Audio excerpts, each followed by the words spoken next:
말씀 보도록 하겠습니다. 하나님의 말씀은 민수기 12장 3절입니다.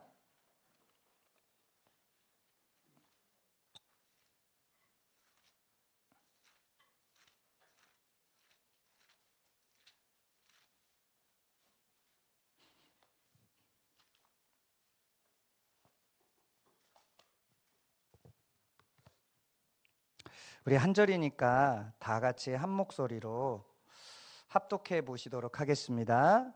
시작. 이 사람 모세는 온유함이 지면의 모든 사람보다 더하더라. 아멘. PPT 띄워주세요. 제가 이제 오늘부터 한번 새로운 시도를 해보려고 PPT를 만들어 갖고 왔습니다. 이건 역시 AI를 이용했습니다. 네, 띄워주세요. 감사합니다. 한번 넘겨주셔야 될 것 같아요. 네. 되네요. 자, 오늘 제목은 항복이 믿음이다. 항복이 믿음이다 라는 제목으로 여러분과 함께 은혜의 말씀을 나누도록 하겠습니다. 여러분, 계속해서 우리는 인물을 가지고 믿음에 대해서 더 깊이 생각해 보는 시간을 가지고 있습니다. 그동안 아브라함을 시작으로 야곱, 요셉, 그리고 지난주에는 다윗, 그리고 오늘은 모세를 통해서 우리의 믿음을 한번 생각해 보도록 하겠습니다. 여러분, 온유라는 말이 있습니다. 오늘 본문에 보니까 온유라는 말이 나오죠. 우리말 사전에 보면 온유는 이렇게 설명을 하고 있어요. 성품이나 태도가 부드럽고 너그러운 것, 화를 잘 내지 않는 순한 태도. 언젠가 제가 그런 말 했잖아요. 우리 권사님들이 제가 뭘 보면 막 화를 내니까 우리 목사님 온유하시면 좋겠다고. 그때 온유는 이 국어사전에 나온 온유라는 단어이죠. 말하자면 온유라고 하면 말도 부드럽게 하고 성격도 온순하고 또 싸움과 거리가 먼 사람 정도로 이해합니다. 그런데 성경이 말하는 온유는요, 사실 이 국어사전에서 나오는 온유와 굉장히 좀 다른 의미를 가지고 있습니다. 성경에서 나오는 온유는요, 헬라어로 프라우스라는 단어를 씁니다. 이 프라우스라는 단어는요, 고대에서 길들여진 말을 표현할 때 사용하는 말입니다. 야생말이 있습니다. 야생말. 이 야생말은 길들여지지 않는 말이잖아요. 그런데 이 야생말은 길들여지지 않지만 속도도 빠르고 말로서는 굉장한 능력을 가지고 있습니다. 그런데 문제는 뭐냐면 길들여지지가 않으니까 통제되지를 않는 겁니다. 천방지축이죠. 그런데 어느 날 이 말을 아주 잘 다루는 말의 전문가가 와가지고 이 말을 길들이기 시작하는 거예요. 이 말이 이제 주인에게 길들여져서 복종하기 시작하면 그때부터 이 말은 다른 말에 비해서 훨씬 뛰어난 명마가 됩니다.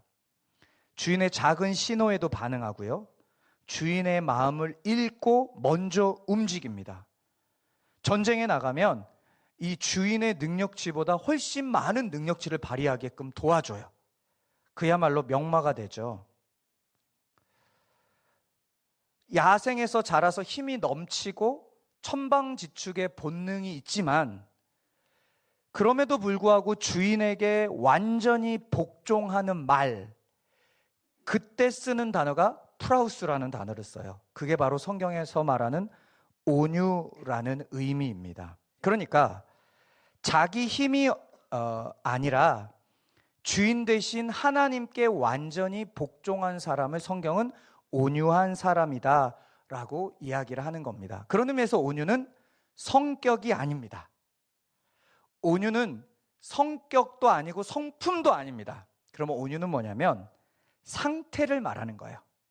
하나님 앞에서 지금 내가 어떤 상태로 있느냐가 온유한 거예요. 성격은 굉장히 유순합니다. 일반 사람들이 대할 때 굉장히 착해 보여요. 그런데 아무리 말씀 앞에 또 아무리 어떤 권위 앞에 서도 절대로 순종하지 않는 사람들이 있어요. 그건 하나님이 보셨을 때 완악한 사람들이에요. 온유하지 않아요. 그런데 성격은 천방지축인 사람들이 있어요. 제가 얼마나 까불까불하면 무릎을 다쳤겠습니까? 네. 저는 하나님 앞에서 늘 이렇게 뭐랄까 천진난만하고 싶습니다. 제가 20살 때 섬에서 올라와가지고 늘 들었던 말이 있었어요. 아유 참 순진하다. 그런데 그게 처음엔 기분이 나빴어요. 순진하단 말이 좀 안 좋게 들리더라고요. 근데 제가 군대를 다녀오고 그런 얘기를 또 듣는데 어느 날 그런 생각이 들었어요. 사람들이 살다 보면 되게 악해지잖아요. 계산적이 되잖아요.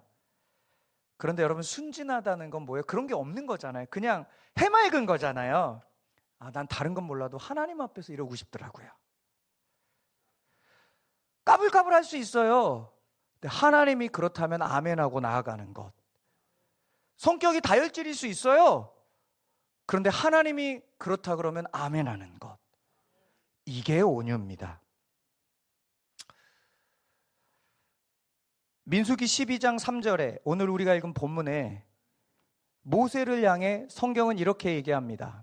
이 사람 모세는 온유함이 지면의 모든 사람보다 더하다. 그 말은 무슨 말이에요?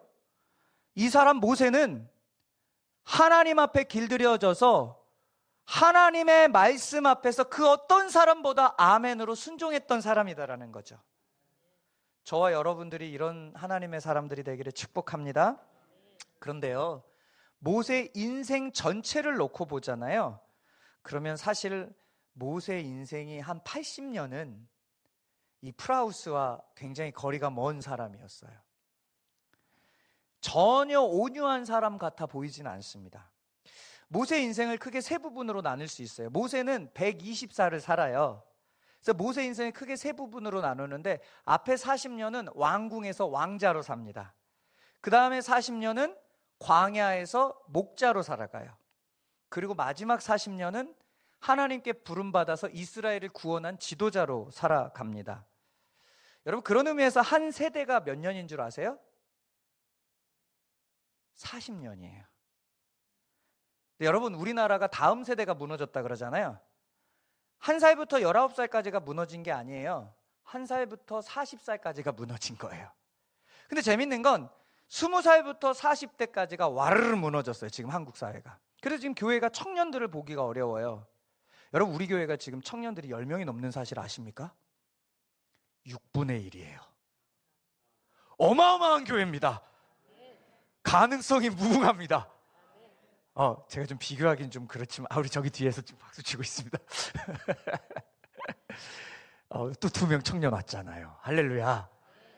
좀 비교하기는 그렇지만 제가 저희 모교회 참 좋은 교회를 보면 너무 안타까워요. 청년부가 40명밖에 안 돼요. 그 큰 교회가. 우리는 지금 10명이 조금 있으면 우리가 따라잡을 거예요. 아멘.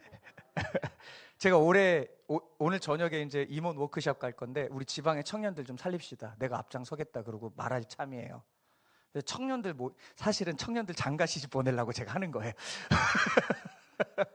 만나질 않아. 그래서 만남의 장, 예배도 하고 좀 교제하는 장을 좀 만들어야 되겠다. 그래서 제가 지금 오늘 가서 조금 제안을 할 거예요. 결혼시켜가지고 데리고 와야 되잖아요. 우리는 결혼하면 데리고 오는 거예요, 청년들. 네, 도일이가 아멘 안 했습니다.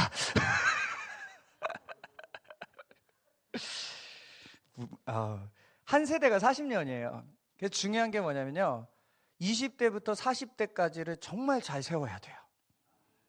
그래야 그 세대가 양육해야 될 1살부터 19살까지 세대를 세울 수 있거든요.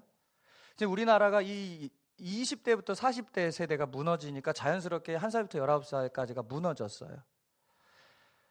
여러분, 우리 교회가 앞으로 저는 세대 구분을 딱 이렇게 할 겁니다. 40 이전에는 다음 세대, 어른 세대 아니에요. 39도 아직 어른 아닙니다, 교회에서는. 그런데 이제 40이 되면 이제 조금 교회에서 이제 성인에 속한다, 이렇게 좀 하려고 그래요. 뭔 얘기하다가 어쨌든 모세가 자기의 인생을 세 부분으로 나눕니다. 먼저 왕궁에서 40년을 보냅니다. 사도행전 7장에 보면 모세는 애굽의 모든 학문을 배웠다고 성경에 기록하고 있어요.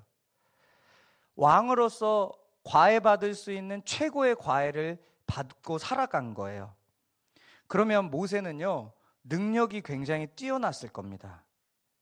지식도 굉장히 뛰어났을 거예요. 정치적인 힘도 있었을 겁니다. 하나님이 모세를 태어나게 하실 때 하나님이 모세의 삶에 계획하신 게 있어요. 그게 뭐냐면 이스라엘을 구원할 지도자로 택하신 것입니다. 그런데 아직 하나님은 아직 모세는 자기 인생 전체 하나님의 계획을 모를 때예요. 이 40년은. 그런데 우리가 잘 아는 것처럼 이 모세가 어렸을 때부터 이집트의 왕자로 자랐지만 그 유모인 친엄마 밑에서 자신의 정체성을 배웠습니다. 성경을 잘 읽어보면 그런 장면이 나와요. 그러니까 모세는 애굽의 왕자로 살았지만 자기 출신이 이집트 사람이라는 걸 알잖아요. 그런데 우리가 잘 알고 있는 것처럼 어느 날 애굽 사람이 이스라엘 사람들을 괴롭히는 장면을 딱 봅니다. 그때만 본 게 아니라고 저는 생각해요. 성경에 이 괴롭힌 사람을 보고 이제 모세가 죽이는 장면 나오잖아요. 근데 저는 그때만 봤다고 생각하지 않아요. 지나다니다가 흔히 볼 수 있는 장면이 자기의 동족 이스라엘 사람들이 괴롭힘 당하고 힘들게 살아가는 걸 본 거죠. 근데 자기의 정체성이 뭐예요? 이스라엘 사람이란 말이에요. 그러면서 아마 모세의 마음 가운데 이런 마음이 들었을 거예요. 내가 왕궁에서 배운 지식과 경험과 내 능력을 가지고 언젠가는 내가 내 동족들을 구원할 거야. 이런 생각이 들었을 거예요. 그런 생각을 갖고 있다가 사람들이 생각을 하잖아요. 그럼 그 생각이 어느 순간 상황이 되면 딱 표출되잖아요. 딱 그 상황이 어느 상황이었냐면 모세가 이제 그 자기의 동족을 괴롭히는 사람을 보니까 자기도 모르게 그 사람을 죽여버린 거예요. 평상시 때 생각이 표출된 겁니다. 자신의 힘으로 애굽 사람을 죽인 거죠. 그 순간 아무도 보지 않았다고 생각했어요. 그 순간 모세는 이런 생각이 들었을지도 모릅니다. 내 지식과 위치에서 어쩌면 이 민족을 구원할 수 있겠다. 모세가 어쩌면 그 생각이 그 사람을 죽이고 완전 범죄하는 과정에서 이 모세의 생각과 마음이 가득 찰 수도 있습니다. 여러분, 그 마음 너무 귀하지 않아요? 그런데 그 마음은 귀한데요, 방법은 아닌 것 같아요. 우리가 하나님 나라를 위해서 뭔가를 할 때 과정이 너무 중요합니다. 이 자본주의 세상을 살아가다 보니까 자꾸 결과 중심의 삶을 살아가려고 그러거든요. 그런데 기독교 신앙, 성경을 보면 결과는 누구 거예요? 하나님 거. 여러분 밖에서 전도하잖아요, 토요일 날. 우리는 뭐 하는 건 줄 아세요? 우리는 과정 속에서 씨만 뿌려요. 열매는 누가 맺는 거예요? 하나님. 결과는 누가 갖다 주는 거예요? 하나님. 그럼 우리는 뭘 중요시 여겨야 되냐면 과정을 중요시 여겨야 됩니다. 마음은 귀한데 과정이 하나님의 방법이 아니면 부작용이 일어납니다. 그러니 과정을 굉장히 중요하게 생각해야 합니다. 그런데 모세는요, 자신의 방법으로 자신의 민족을 구할 수 있다는 생각으로 섣불리 움직여서 사람을 죽입니다. 그 결과가 무엇입니까? 자신이 사람을 죽인 살인자라는 게 드러나서 광야의 도망자의 인생이 되어버립니다. 여러분, 뜻이 좋다고 다 좋은 건 아니에요. 저는 그런 거 너무 많이 보거든요. 내 열정과 내 열심으로 교회를 섬기려다가 다른 사람들이 상처받든지 말든지 별로 신경 안 써요. 내가 하고 있는 게 하나님 나라 일이니까 그거는 하지 말아야 돼요. 과정이 하나님의 방법이 아니면 부작용이 나는 것을 꼭 알고 있어야 됩니다. 그런 의미에서 방법도 하나님이 기뻐하는 방법을 취해야 되는 거예요. 11조하고 교회에 헌금 많이 해서 우리 교회 빚이 이런데 내가 그거 1조 해야지. 여러분, 그런 마음 얼마나 귀한 마음입니까? 11조 엄청 하는 은혜가 여러분들에게 있기를 축복합니다. 이런 거 좋아하시더라고. 그런데 그 마음은 너무 귀한데 그것을 위해서 일확천금을 누리면서 도박을 한다든가 복권을 산다거나 불법을 저지른다면 헌금 100억을 해도 그거 하나님 기뻐하는 게 아닙니다. 제가 늘 얘기하잖아요.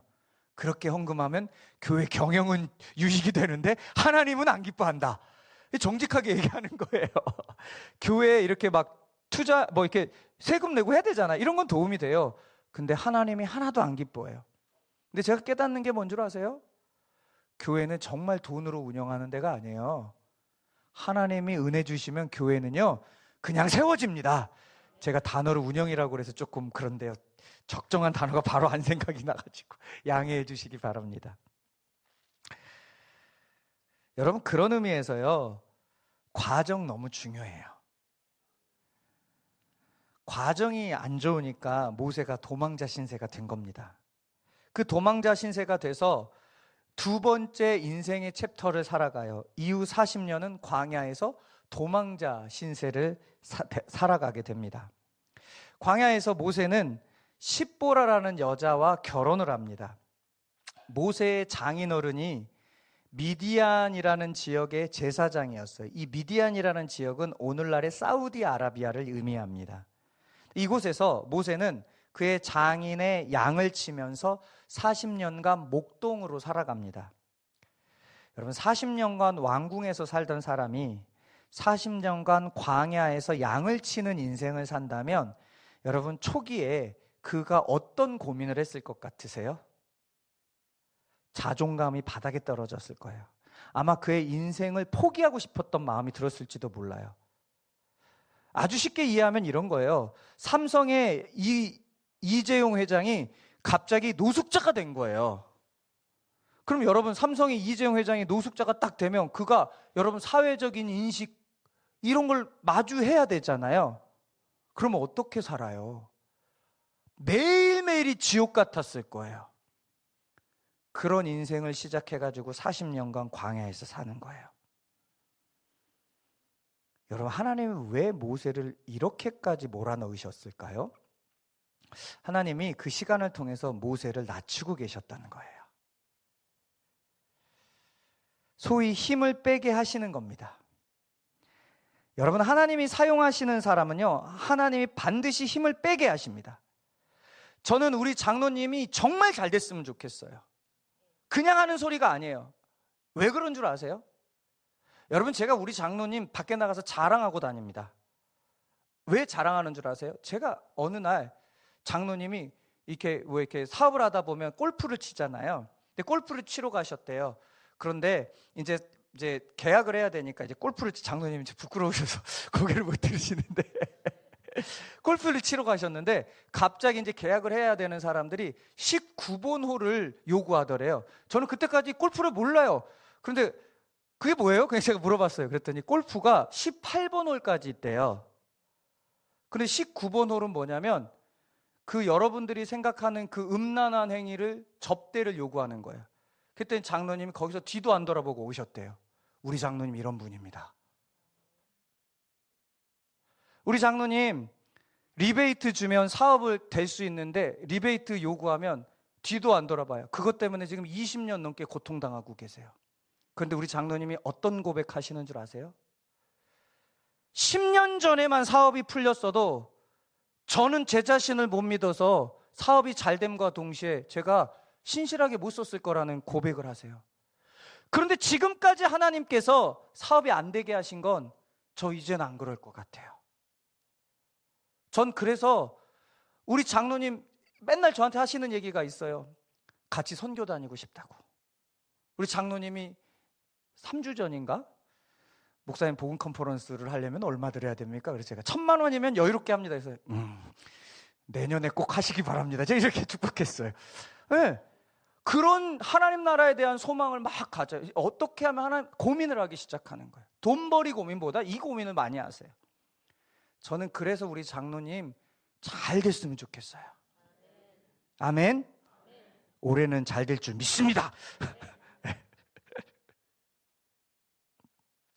그 20년의 기간 동안 저는 장로님 하나님께서 지금 계속 만들어가고 계시다고 생각해요.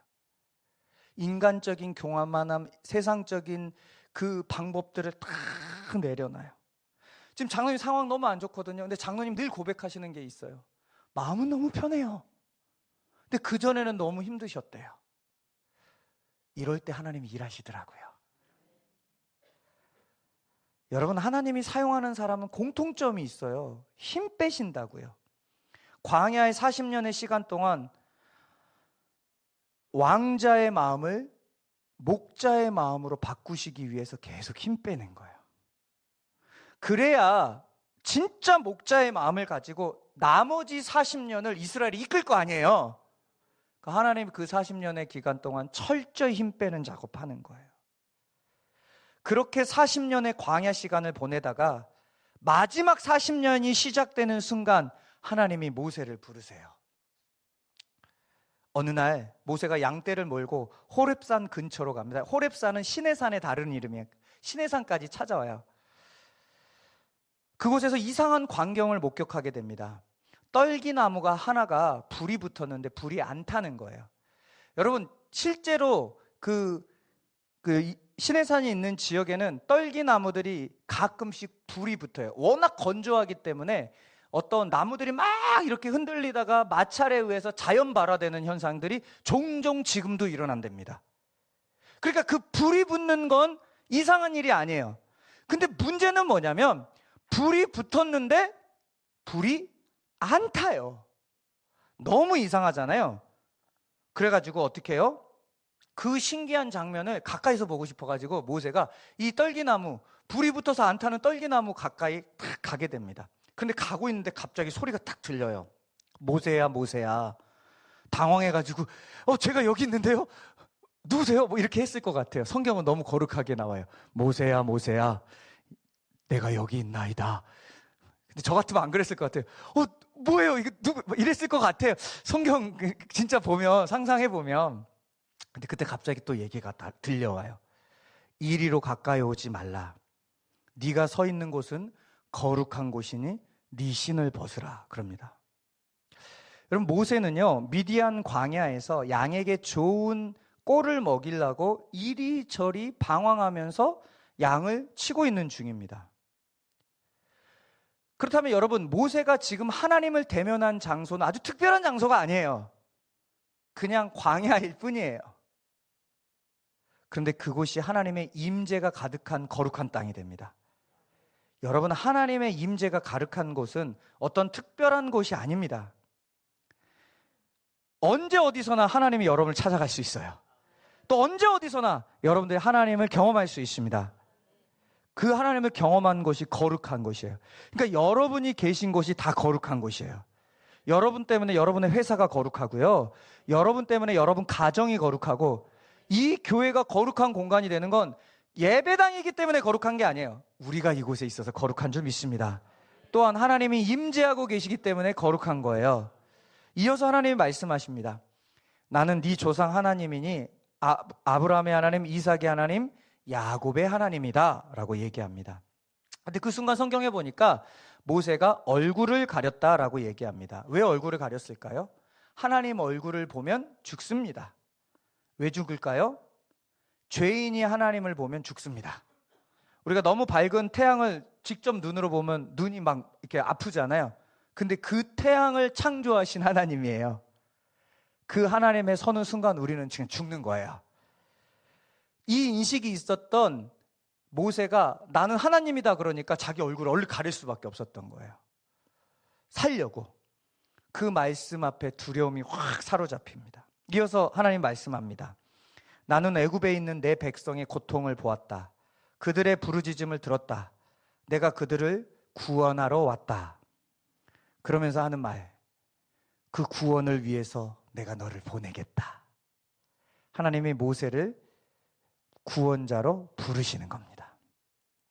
그런데 모세의 반응이 중요해요. 거절을 합니다. 거절. 한 번도 아니고 4번을 거절합니다. 내가 누구이기에 바로에게 가며 그들이 내 말을 분명히 안 들을 겁니다. 나는 말도 잘 못합니다. 다른 사람을 보내십시오 하면서 하나님의 부르심을 4번이나 거절합니다. 여러분, 하나님이 여러분을 부르시면 여러분은 어떻게 하시겠어요? 아멘 하시겠어요? 순종하시겠어요? 주님, 내가 여기 있사오니 쟤를 사용하여 주옵소서 이러시겠습니까? 아니면 주님, 내가 여기 있사오니 나를 사용하셔서 그러시겠습니까? 하나님이 저를 처음에 목회자로 부르실 때 어떤 하나님이 저한테 사인 주시고 이래서 저는 목회자가 된다고 한 게 아니에요. 고등학교 때 은혜 받고 그냥 하나님이 알고 싶어서 신학교를 갔어요.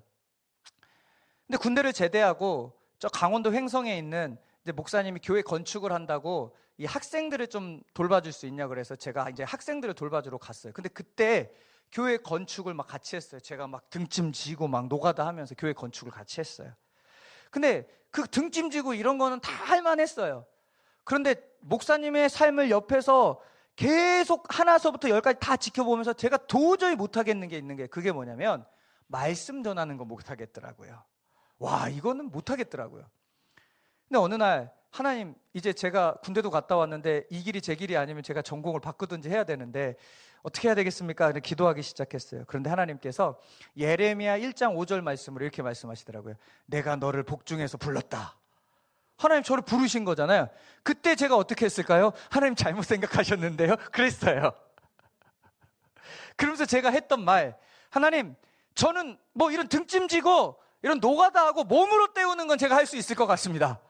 그런데 저 목사님의 삶을 보니까 말씀 전하는 거 못하겠는 것 같아요. 저 못할 것 같아요. 근데 갑자기 제 마음 가운데 성경을 계속 읽어야 될 것 같은 부담감이 생겼어요. 그래서 성경을 계속 읽었어요. 예레미야가 저랑 똑같이 말을 하는 거예요. 하나님, 저는 아이라 말을 못합니다. 하나님의 말씀을 대언하지 못한다는 얘기를 하는 거예요. 나랑 똑같네? 그 다음에 성경을 쫙 읽어봤더니 하나님께서 이렇게 얘기하시는 거예요. 하나님이 예레미야한테 이렇게 얘기하는 거예요. 내가 이미 할 말을 네 입에 붙였다. 근데 그 말이 저에게 어떻게 들렸냐면, 너 하나님 말씀 못 전한다고? 너 앞으로 말씀 사역자로 내가 너를 세울 거야. 그래서 거기에서 제가 아멘 했어요. 그때 저는 항복한 거예요. 그 이후로 제 사명에 흔들림이 없습니다.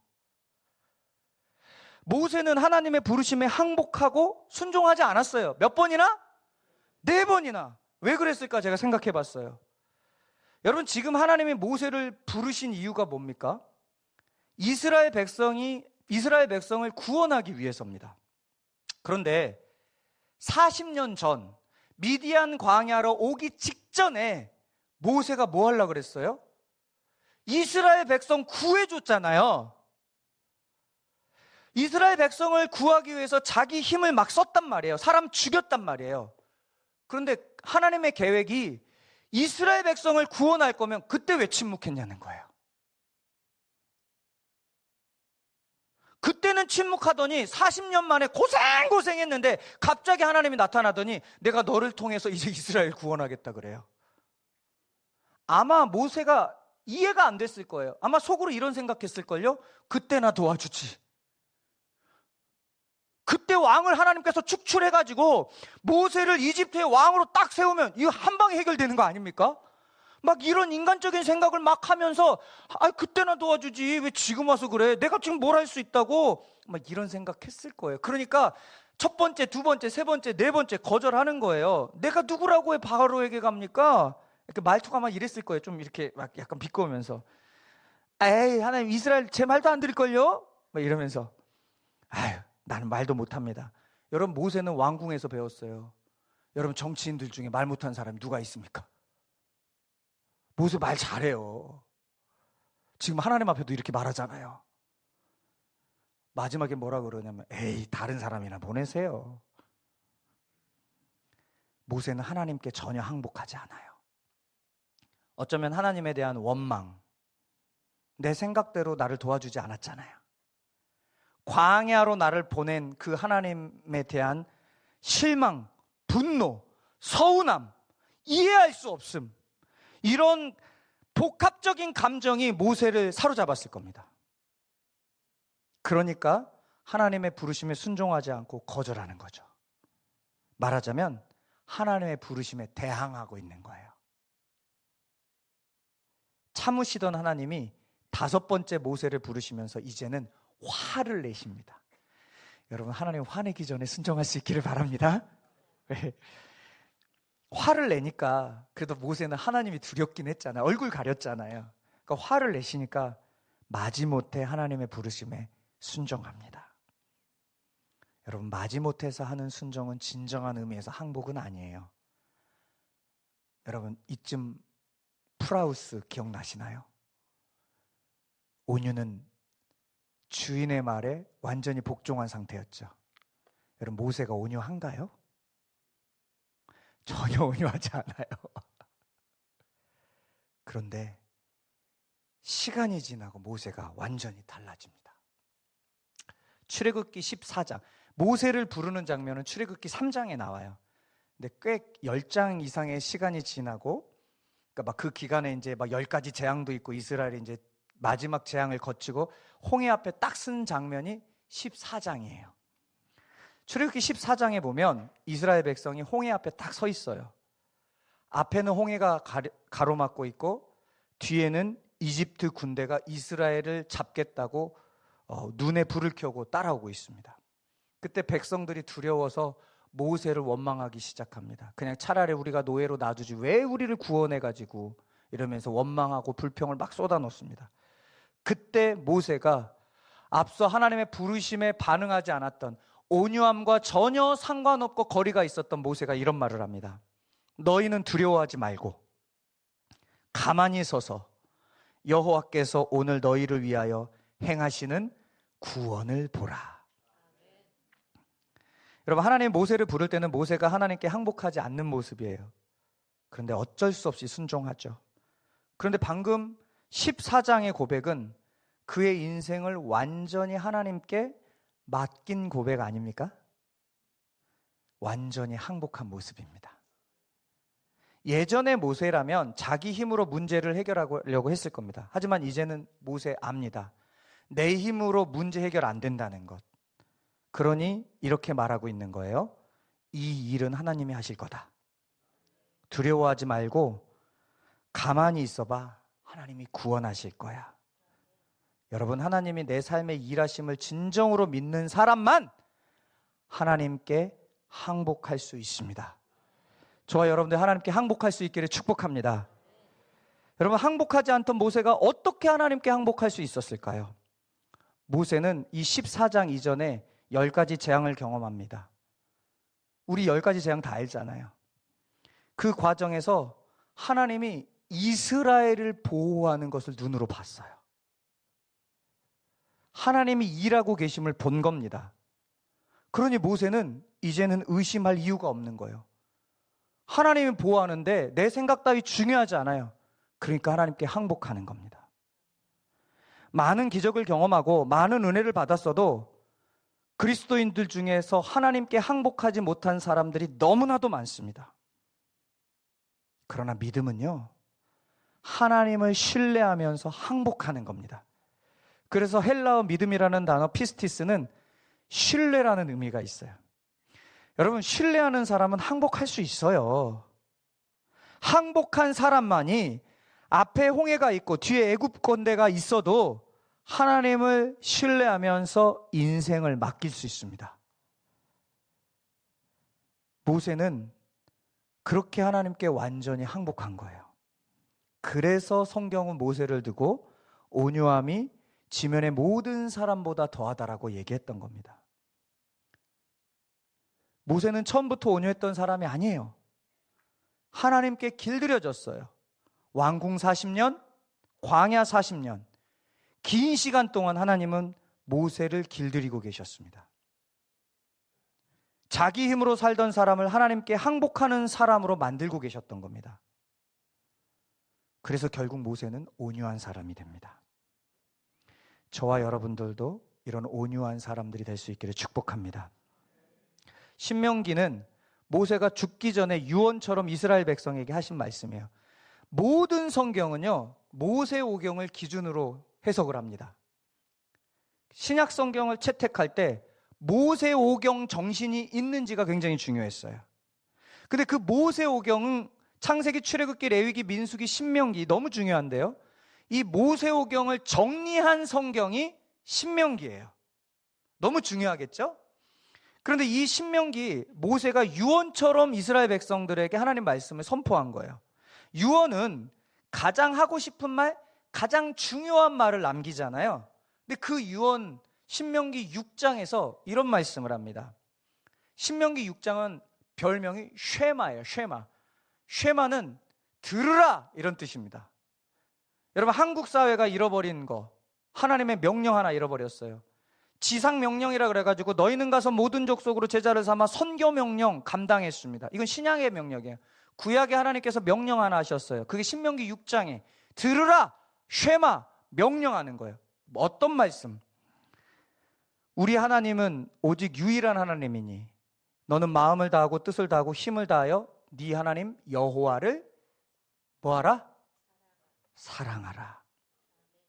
이게 모세가 남기고 싶은 말이었어요. 이게 얼마나 중요한지 그 말을 하자마자 뭐라 그러냐면 그 사랑하는 것을 네가 먼저 마음에 새기고, 누가 먼저 마음에 새기고? 그 부모들에게 얘기한 거예요. 부모들이 하나님 사랑하는데 목숨 걸라 그래요. 너희는 마음을 다하고 힘을 다하고 뜻을 다하여. 이걸 복음서에 보면 목숨을 다하고 이렇게 나와요. 생명 걸고 주님 사랑하라는 거예요. 그렇게 말한 다음에 뭐라고 나온 줄 아세요? 그 마음을, 그 말씀을 네 자녀에게 부지런히 가르치래요. 근데 여러분, 자녀들에게 가르치는 전제가 뭐예요? 생명 걸고 주님 사랑하래요. 생명 걸고 목숨 걸고 예배하고, 생명 걸고 목숨 걸고 주일 성수하고 이렇게 하라는 거예요. 신앙 안에서 타협하지 말고 이렇게 하라는 거예요. 근데 우리는 너무나 타협해요. 고3이 되면 예배 빠져도 되지, 너무나 그렇게 해요. 그러니까 그 자녀들이 신앙생활 대충 한다니까요. 내가 신앙생활 대충 하고 있으면서 내 자녀가 신앙생활 온전하게 하라는 거 얼마나 이거 이상한 겁니까? 그걸 알고 주님이 말씀하신 거예요. 네가 먼저 주님 목숨 걸고 사랑해야지. 근데 자녀들에게 목숨 걸고 사랑한 다음에 자녀들한테 어떻게 가르치라고 그런 줄 아세요? 네가 집에 앉아 있을 때든지 누워 있을 때든지 이마에도 말씀을 붙이고 문지방에도 말씀을 붙이고 이러면서 말씀을 교육하래요. 여러분, 사랑하면 항복하는 거 아세요? 사랑하면 져주는 거 아세요? 부모가 자녀들보다 더 사랑하기 때문에 자녀 이기는 부모 없다는 말 나오는 거잖아요. 여러분, 하나님을 사랑하면 하나님께 항복하게 되어 있습니다. 하나님을 많이 사랑하면 많이 항복합니다. 그래서 저는 11조 해야 되냐, 봉사해야 되냐, 답은 간단해요. 사랑하면 하세요. 사랑하는 만큼 하시면 됩니다. 모세는 인생을 살면서 이걸 깨달은 거예요. 그 인생 마지막 120년 인생을 다 끝낼 쯤에 이걸 깨달은 거예요. 아, 인생 내 힘으로 사는 게 아니라 하나님께 항복하며 사는 거구나. 사랑하는 여러분, 믿음이 뭡니까? 믿음은 하나님을 위해 뭔가 열심히 하는 게 아니에요. 제가 아무리 이 얘기를 해도 여전히 성도님들이 저한테도 그래요. 어떤 행위적인 열심을 믿음이라고 얘기한다니까요. 속이 터져요, 제가. 그건 믿음 아니에요. 믿음은 하나님께 항복하냐예요. 목사들도 하나님께 항복 안 하면 믿음 아니라니까요. 제가 금요기도회 때 제 마음 잠깐 얘기했잖아요. 복음 컨퍼런스 하는데 은혜 받았다는 얘기 안 하나, 이걸 기대하고 있는 제 마음을 보이더라고요. 그럼 이거 누가 인정받고 싶은 거예요? 제가 드러나고 싶더라고요. 그래서 제가 하나님께 기도했어요. 하나님, 이거 아니잖아요. 그 영역도 항복하는 거예요.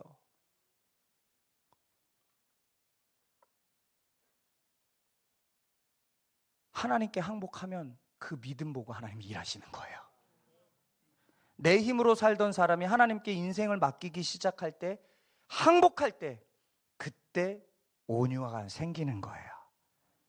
예수님 스스로를 향해 이렇게 말씀하셨습니다. 나는 마음이 온유하고 겸손하니. 예수님은 능력이 없어서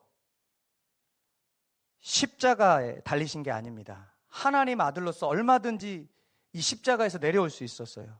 그러나 예수님은 하나님의 뜻을 완전히 받아들이고 하나님께 완전히 항복합니다. 겟셋마네 동산에서 예수님이 그렇게 기도하잖아요. 할 수만 있으면 이 잔을 내게서 옮기시옵소서. 그런데 어떻게 해요? 내 뜻대로 마옵시고 주님 뜻대로 하옵소서 하면서 항복하는 거예요. 죽기까지 항복. 이게 온유입니다. 그래서 온유는 성격이 부드러운 게 아니라 하나님께 완전히 삶을 맡기는 겁니다. 사랑하는 여러분, 우리가 삶을 살다 보면요, 왕궁의 시간이 있을 겁니다. 그런가 하면 광야의 시간도 있을 겁니다. 왕궁의 시간이든 광야의 시간이든 하나님 그 모든 시간을 통해 우리의 힘을 빼고 우리의 교만을 낮추고 결국 우리를 온유한 사람, 하나님께 항복한 사람으로 만들어 가십니다. 그게 믿음입니다. 믿음은 내가 강해지는 게 아니라 하나님께 항복하는 것입니다. 그런 자에게 성경은 약속합니다. 뭐라고 약속하냐? 온유한 자에게 복이 있나니 그들이 땅을, 하나님 나라를 기업으로 받을 것이다. 기도하겠습니다.